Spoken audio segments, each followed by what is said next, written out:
Allah in the Quran did not talk exhaustively about marriage. Like He didn't describe all the things that make a marriage work. There are very few places in the Quran where Allah gives us some insights, and basically it's like instead of describing the entire building, He mentioned a few pillars. If those pillars are not there, the building's going to collapse. And in the beginning of this ayah, Allah opens His statement by saying, "Ar-rijalu qawwamuna 'ala an-nisa." Men are caretakers over women. Men are caretakers over women. The word qawwam has several meanings. And the first of its meanings, qawmatul insan, is husnu tulihi aw thabatuhu. Like it's, the word qawwam means they are a source of stability for women. That's one of its first meanings. That men provide stability for women. Men are a way by which they are protected.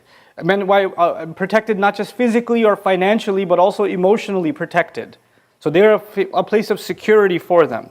And then, qama yaf'alu kadha, when somebody's committed to doing something, then the verb qama is used. When they've made up their mind and they're going to do something. Meaning men are committed to the care of women.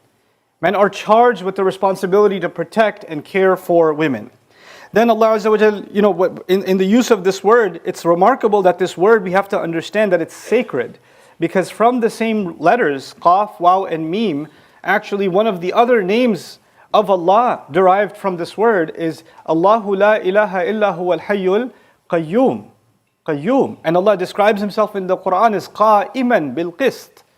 Qa'iman bil qist, which is from the same origin. So Allah has used a word for men that is actually, it has some of the attributes that Allah uses for Himself. So we have to understand what that means. When Allah calls Himself Al-Qayyum, He's saying He's the one, tadbir amri khalqihi. He's the one who plans things out and lays out an entire sequence of events for His creation, wa insha'ihim wa rizqihim, and to ensure that they're growing and to ensure that they're provided for.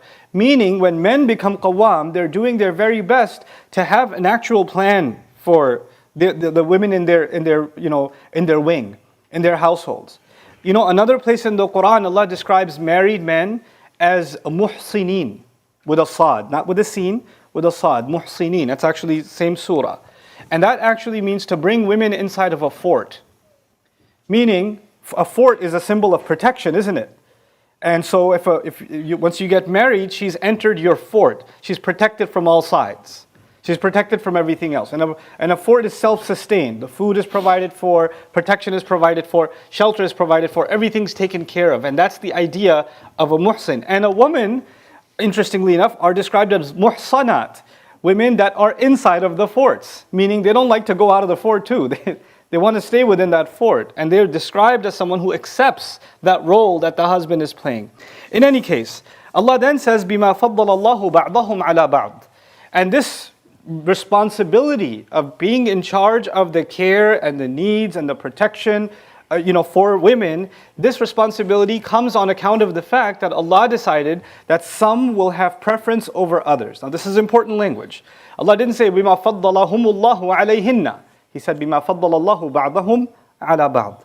Because Allah has given some preference over others. You know what that means? That means in some things, men have a preference. Allah has given them an advantage over women. And in other things, Allah has given women an advantage over men. Men have to take certain responsibilities. If they're going to be the caretaker or the provider and the protector and all of those responsibilities, that's actually a privilege Allah has handed over to women. You're not responsible for any of those things. And so Allah then opens it even further and then talks to the men and says, وَبِمَا أَنفَقُوا مِنْ أَمْوَالِهِمْ. And that's because of what they have to spend from their monies. Now herein lies the key. Allah in the Quran did not talk exhaustively about marriage. Like He didn't describe all the things that make a marriage work. There are very few places in the Quran where Allah gives us some insights, and basically it's like instead of describing the entire building, He mentioned a few pillars. If those pillars are not there, the building's going to collapse. Right? And one of those pillars is that the money responsibility is the man's responsibility. He better go find a job. He better go get some work. He better go and provide, because that is actually what Allah has made him responsible for. The word qawwam in the beginning is now being explained by the fact that men are financially responsible for the groceries, for the car, for the fuel, for the electricity bill, for the school, school supplies for the kids, everything. Everything. And that starts from the very beginning. When you get married, you take the responsibility of paying a mahr, a dowry, right? And some people, they love to have a high number for the dowry for their daughter. They say it's going to be 100,000 or 50,000 or 250,000 or whatever. They put this crazy number. And they're like, no, it's okay. You don't have to pay it now. It's okay. But mashallah, we should have a number that looks good. And then people are married for 20 years and the guy hasn't paid his dowry. That's ridiculous. Because this is a condition of making a marriage valid. You can't put that off. You can't just keep kicking the can down the road. And a husband isn't even allowed to say to his wife, hey, by the way, can you give me a discount? I know you put 50, can we take a few zeros off of that? Or how about I give it to you, not dollars, can I give it to you in rupees? Same number, you know. I'll give you in Zimbabwean currency or something. I'll give you some other currency that, because, come on, just go easy. I have a hard life. Look at all the things I'm doing. Can you just go? If you agreed to it, then you signed on. If you didn't want to agree to it, then you should have never signed that document. You're actually not even allowed to hint that you have trouble paying your mahr. Men aren't even allowed to hint at that. فَإِن طِبْنَ لَكُمْ عَن نَفْسٍ مِّنْهُ شَيْئًا. And after you pay the dowry, like if you're a monthly payments you're making, you give her like $500 or something, $100, whatever you give her, that's part of your dowry that you're paying off. And you pay her and you're like, fine, here's your monthly. This week was really tough. This month was... You can't make none of those comments. And if she takes those $100 from you, and then she takes out a dollar bill and says, here, go get yourself some ice cream. If she does that, then, and you say, okay, thanks, you can take that if she did it on her own. But once you're handing that money, you're not even looking at that money anymore. It ain't yours. That's part of being a man, according to the Quran.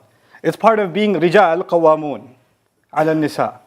So one of the reasons I was pushed to give this lecture is because lots of people email me all kinds of questions. And there are many men around the world whose wives are being told to go get a job and work while they're sitting at home.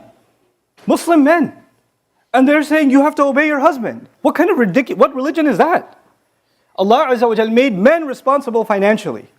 And they can't even say, you have to go and we're having a hard time, you need to earn this or that. Look, if there's a desperate situation and a wife decides to go get a job and support financially or do on her own, that's a voluntary thing she's doing that she cannot be told to do.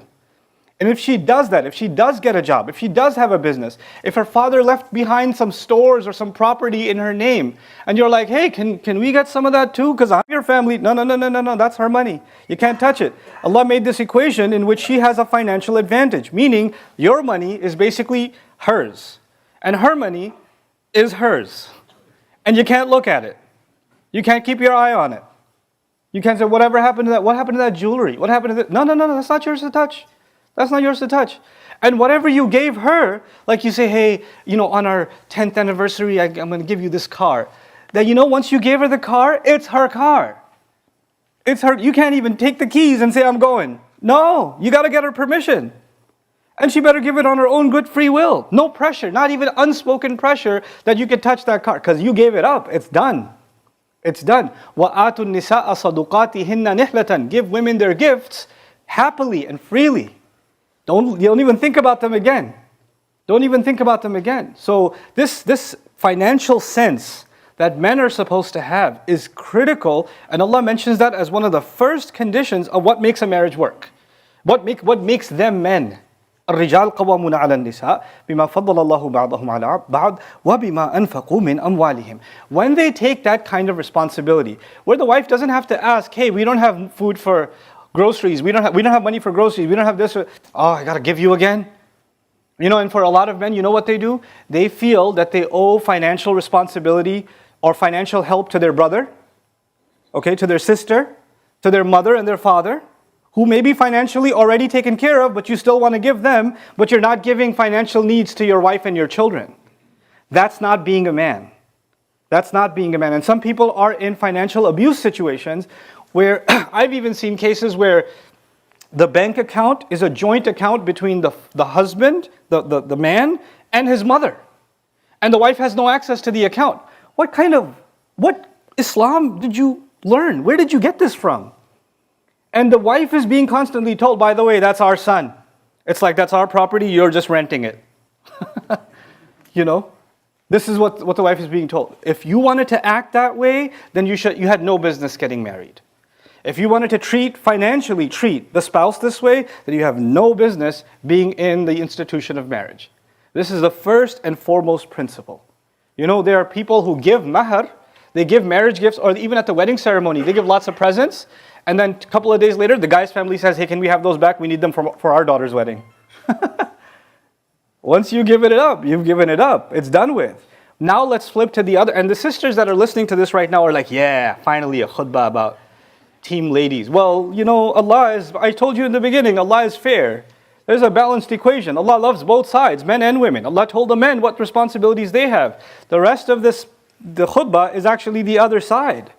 Okay, so men are responsible for all of this, and they better, drip their sweat and break their backs earning for a family and go through all of the labor that they need to go through to take care of them and provide for them and protect them and take care of them emotionally and financially and physically and all of those things. Well, what do the women owe then? What's their side of this equation? Well, Allah Azza wa Jal starts with He said men take care of women. And you were expecting that Allah will say women, therefore do this. Right? But instead of saying women, He said فَالصَّالِحَاتِ. Then as a result, therefore, good women, He doesn't even say women, He says good women, as if Allah expects the first thing for women to be is good. Not even women anymore. You must be good. And what does good mean in Arabic? The word salih comes from sulh. Sulh means the opposite of fighting, the opposite of corruption. Actually, when there's a conflict, then you want to make peace between two sides, you do sulh. Meaning, women are such wives are the source of ending all conflicts in the family. They are a source of peace and reconciliation. They are the reason tempers go down. They are the reason voices are lowered. They are the source of calm. They are the voice of reason. They're the source of reform. If there is a conflict or some kind of tension, the first place that the husband looks to, when he turns to her, things are going to settle down, is going to be the wife. For some of you are like, seriously? Because all the fighting is actually, you're telling me that the place where all the fighting starts from is the place where it's supposed to end? Because I don't have any other raised voices in my house except hers. And nobody else is angry in my house except her. So the guy is the men don't take care of their end, and women don't take care of their end. And they become a source of great tension and conflict. Allah starts by saying that they are a source of reform. They are settled, they are calm, they're actually peace themselves, goodness themselves. They are the removal of all sorts of tension. That's the first quality. Then he says, qanitatun, eager to obey. And some have interpreted this as eager to obey Allah. And that is true. They are eager to obey Allah. They translate this as subservient, like al-qunutu lillah. That qunut belongs to lillah. And Allah says, qumu lillahi qanitin, meaning have qunut, meaning have this kind of eagerness to obey only for the sake of Allah. But what in the world does that mean? That means, what's that doing here? Because if one side was men should do this for women, you expect the rest of it to be women should do this for men. So why in the middle of that is Allah saying, yeah, they should do this for men, but this part is for Allah? Well, the reason that's there is because women should remember that when they are being a source of calm, and when they are providing peace and sakina in the household, they need to realize the only one who can keep a household calm is them. And the only one who can truly set it on fire is them. They control the emotional, like in your home you have an air conditioner control that controls the temperature. Women control the emotional temperature of a household. They control it. And they better keep it cool because this is an act of them obeying Allah Himself. This is out of their eagerness to obey Allah. They need to become a source of calm. Hey guys, you just watched a small clip of me explaining the Quran in depth as part of the Deeper Look series. Studying the Quran in depth can seem like a really intimidating thing that's only meant for scholars. Our job at Bayyinah is to make deeper study of the Quran accessible and easy for all of you. So take us up on that challenge. Join us for this study, the Deeper Look of the Quran, for this surah and many other surahs on BayyinahTV.com under the Deeper Look section.